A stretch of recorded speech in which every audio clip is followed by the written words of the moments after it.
Evolution holds that dinosaurs evolved 220 million years ago and died about 65 million years ago from any of a number of possible extinction events. But the Bible teaches that all land animals, including dinosaurs, were created on the sixth day of creation, just thousands of years ago, and they were all named by Adam just before God handed over his completed creation to Adam and Eve, charging them to take dominion over his completed creation. Then, about 4,300 years ago, the entire world was deluged by Noah's flood, and the dinosaurs, along with billions of other creatures, were wiped out. Let's take a quick look at some evidences that show that the biblical account might actually be true. First, dinosaurs are cleverly designed. Consider this Triceratops. Its 2,000-pound head is mounted in a way that allows it to turn every which way, yet still be strong enough to ram something, even while running. What about massive sauropods with weight-bearing systems from hip to toe that allow its 200,000-pound body to even walk, and neck vertebrae that are 90% filled with air so it can lift up its head? Next, there's the absence of dinosaur ancestors and transitions. Even the Chicago Field Museum sign admits there have been 0 transitions between dinosaur kinds.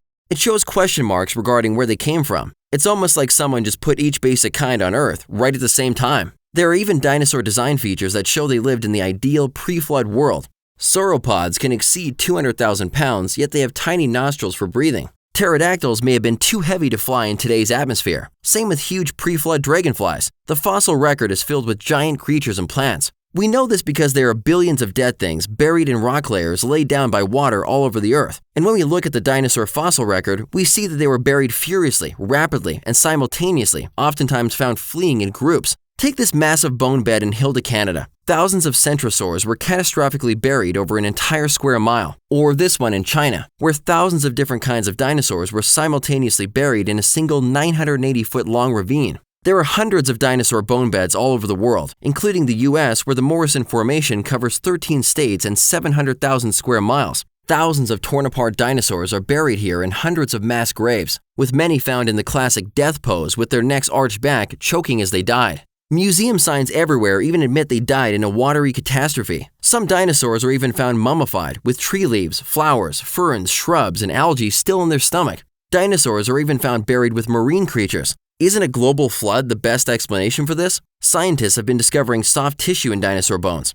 Just in the last 20 years, over 50 articles have been published in scientific journals that have documented 14 bioorganic materials in dinosaur bones that simply cannot be millions of years old. These include blood vessels, red blood cells, hemoglobin, bone cells, ovalbumin, chitin. Many dinosaur bones are even found unfossilized in places like Madagascar, Alaska, and Montana. Collagen, which has a maximum shelf life of about 900,000 years at 40 degrees. With a maximum shelf life of less than 1 million years, what's collagen doing in dinosaur bones that are supposedly 65 million years old?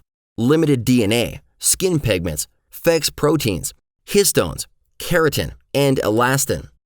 Just 20 years ago, most scientists simply assumed dinosaur bones were solid mineralized impressions of bones. But modern science has now revealed that many of the dinosaur bones are original, even at the molecular level.